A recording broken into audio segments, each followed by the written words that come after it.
Apple televizor 4K ekan, qimmatroq ekan. Apple televizor, Xitoy televizor 4K ekan, narxi arzonroq ekan. Qaysi maslahat berasiz? Bu yerdagi qaysi televizor 4K va 4K emasligini oddiy usul bilan ko'rsatib o'tamiz.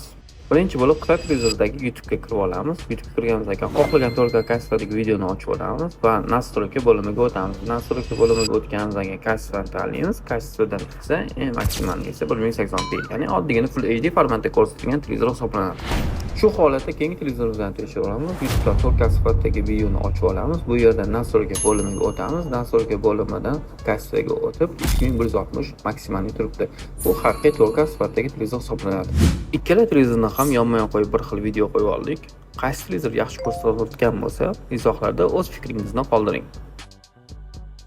Xitoy televizorlari sizga yaxshi ko'rsatish uchun yarkisini 100% qilishadi. Bu aslida xato. Keyinchalik bu podsvetkasi kuyib qolishi ehtimoli bo'lishi mumkin. Bu videoni yaqinda televizor oladigan do'stingizga jo'natib qo'ying.